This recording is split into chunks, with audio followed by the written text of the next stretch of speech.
When you picture the First World War, you probably imagine muddy trenches, the thunder of artillery, and the grim reality of barbed wire. But that is only half the story.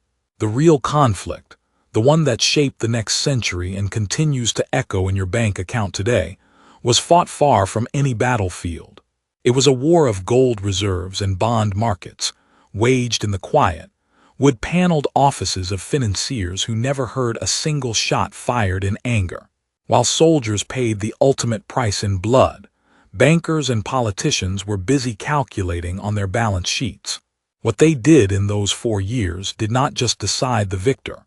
It fundamentally rewired the entire global financial system, setting traps that are still catching us 100 years later. By 1914, Europe was a continent simmering with paranoia. A tangled web of national rivalries, imperial ambitions, and rigid military alliances had turned it into a chessboard waiting for the first move. But beneath the patriotic speeches about national honor and destiny, there was a cold, hard financial truth. A war on this industrial scale was going to be astronomically expensive.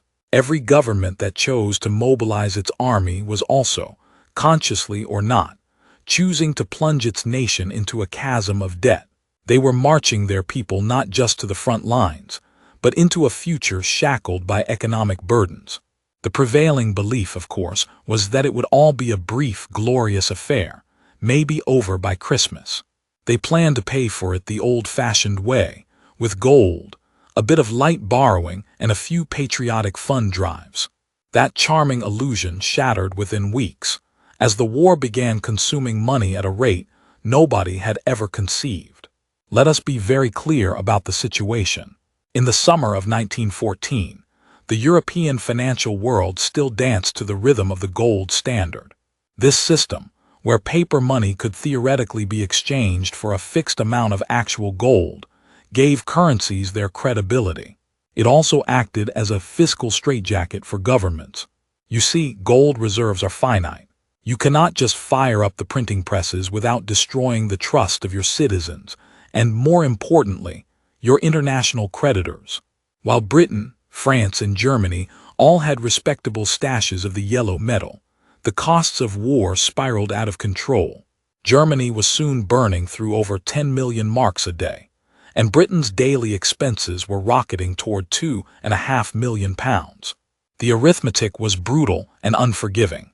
The gold was simply not going to last. So the governments did what governments always do when rules become inconvenient. They changed them. One by one, the great powers of Europe quietly suspended the gold standard. It was a silent admission to their people that the money in their hands was no longer backed by anything tangible. It was now a promise, a piece of paper backed by nothing more than faith in the state's ability to win the war. That single moment, the severing of the golden anchor, was one of the most profound financial transformations in modern history.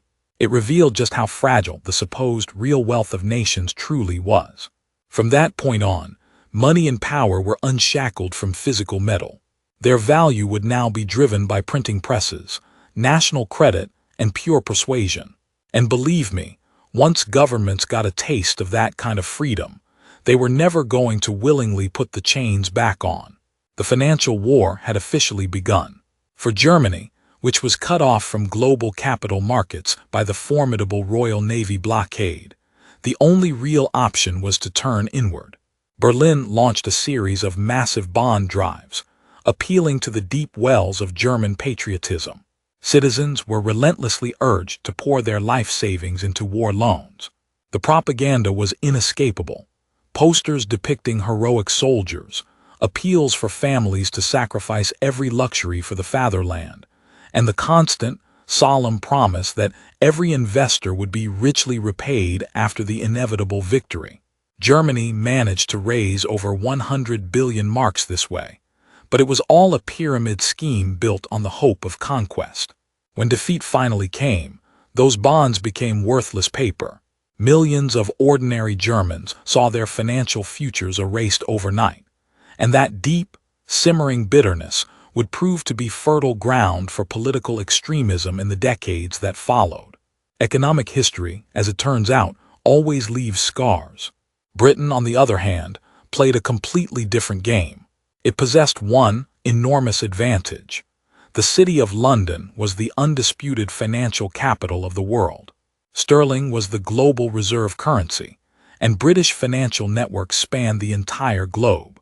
Initially, the government relied on short-term borrowing and the usual patriotic appeals, but it soon became clear they needed to tap into much deeper pools of credit.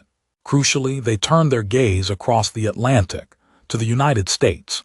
In 1914, America was officially neutral, but its bankers could smell an unprecedented opportunity. Financial powerhouses like J.P. Morgan and Company effectively became the chief purchasing agents and lenders for Britain and France, arranging colossal loans and managing the procurement of everything from weapons to food. By the time America formally entered the war in 1917, Wall Street had already been bankrolling the Allied cause for years. This was not charity, it was a power play. American bankers made fortunes in fees, and the United States was transformed by the conflict. It went from being a debtor nation to the world's primary creditor. If you have ever wondered how the 20th century became the American century, this is where it truly began, not on a battlefield, but in the pages of a banker's ledger. France, meanwhile, was facing its own set of dire circumstances.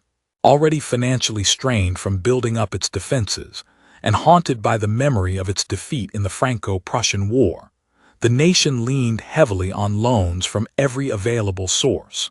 The French people, long known for being diligent savers, were persuaded to buy vast quantities of government bonds. But the really deep funding, the kind needed to sustain a multi-year industrial war, once again came from across the Atlantic.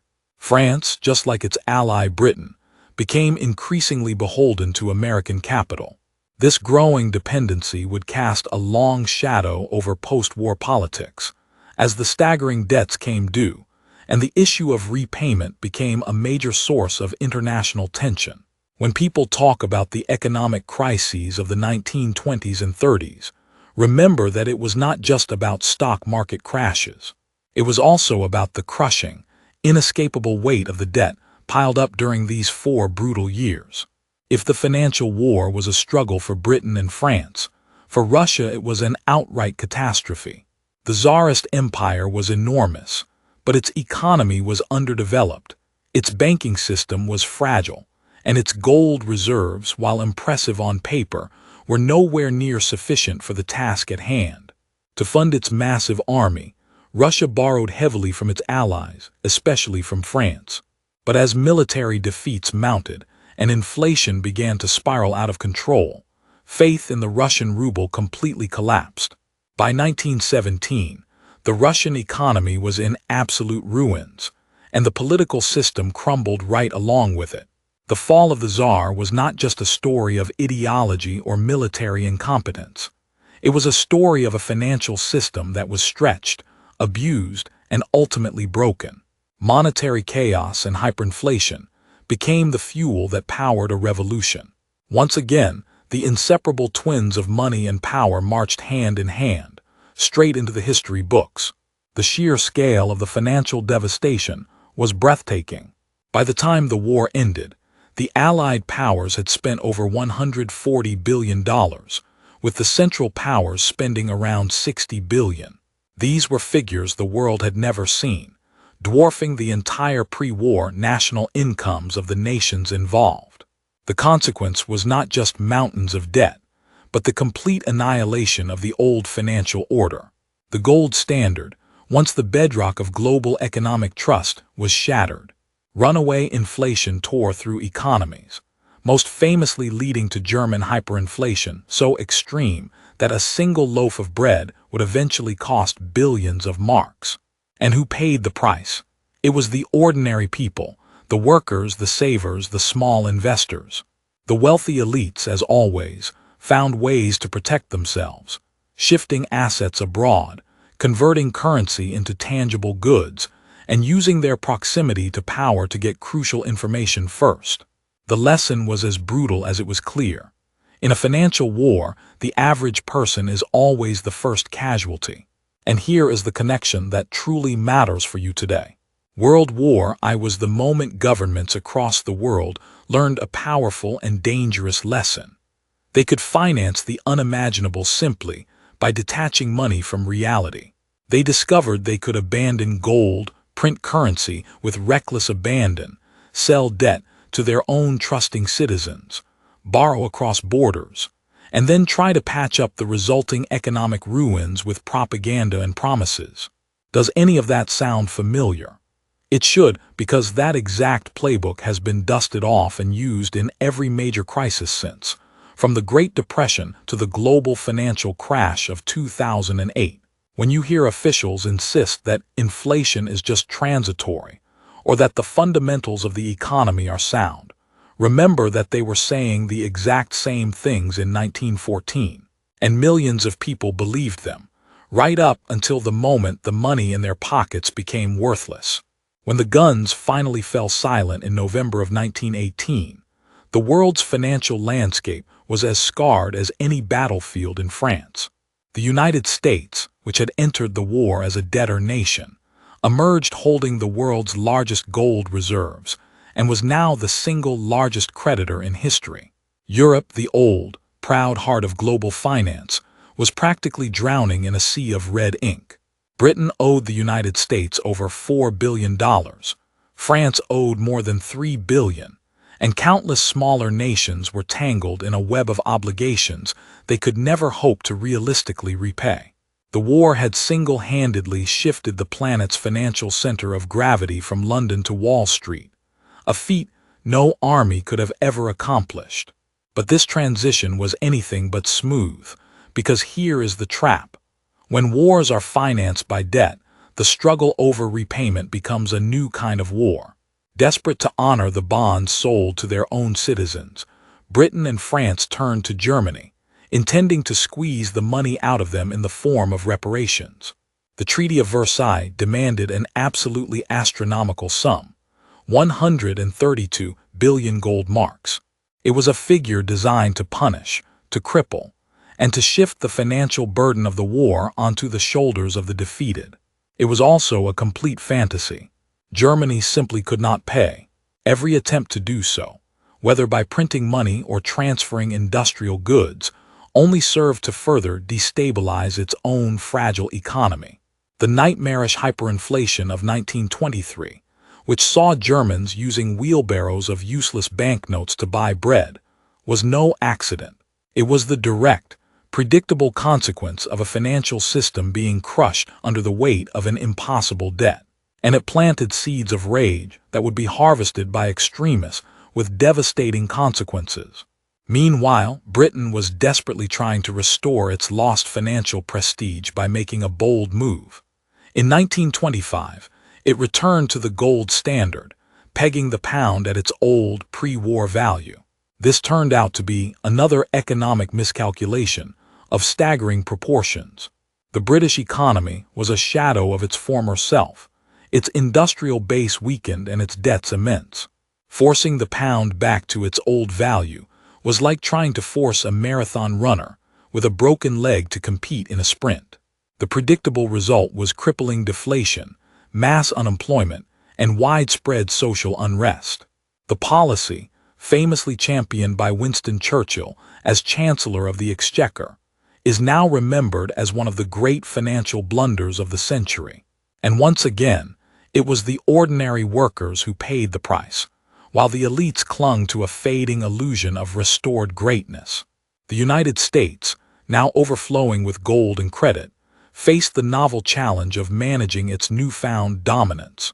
American banks began a cycle of pouring money back into Europe. They would lend to Germany, which would then use the money to pay reparations to Britain and France, who would then use that money to pay back their war debts to America. It was a dizzying financial merry-go-round. It looked stable enough on the surface, but it was built on a foundation of completely circular logic. Plans like the Dawes Plan of 1924 and the Young Plan of 1929 essentially institutionalized this flow. But no real wealth was being created. Money was just being recycled. When the American economy shuddered and collapsed into the Great Depression, the entire fragile structure came crashing down. The world had never been more financially interconnected, and as a result, it had never been more vulnerable. This is precisely why the First World War is not just some dusty chapter in a military history textbook. It was a fundamental turning point for the global economy, a moment where financial illusions and catastrophic mistakes reshaped our entire future. The war proved that governments could abandon sound money, inflate their currencies into oblivion, and borrow on a scale never before imagined, all while convincing their citizens it was for the greater good. It demonstrated that with enough propaganda, national debt could be repackaged as patriotism. It showed that ordinary savers could be persuaded to hand over their wealth for bonds that would ultimately prove worthless. And it proved, beyond any doubt, that the real victors of modern conflict are often those who sit in boardrooms, not those who fight in trenches. Now think about your own life right now. When central banks assure you that a little bit of inflation is healthy, when governments casually expand their debt ceilings year after year, when trillions of dollars can be conjured digitally with a few keystrokes, I want you to remember 1914. Remember that the gold standard was not abandoned by accident. It was a deliberate choice made in a moment of desperation. The pattern of borrowing against the future to pay for the present, of printing money to cover deficits, of selling government bonds with patriotic slogans, is more than a century old. Every financial crisis of the modern era, from the stagflation of the 1970s to the subprime mortgage meltdown, has deep roots in the financial decisions made during those war years. The same illusions are still at play, and the same people, the ordinary saver and the middle-class worker, are still the ones being asked to foot the bill. The hidden financial battle of World War I is not a relic of the past.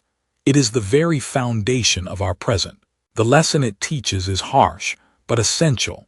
Money, once it is untethered from reality, becomes the ultimate tool of control and manipulation.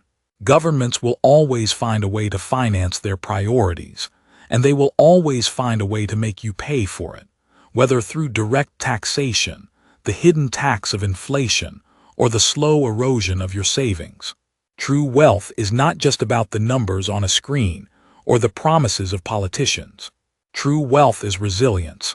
It is knowledge, and most importantly, it is the ability to see through the grand illusions. In the end, that is the only real financial freedom that history ever allows.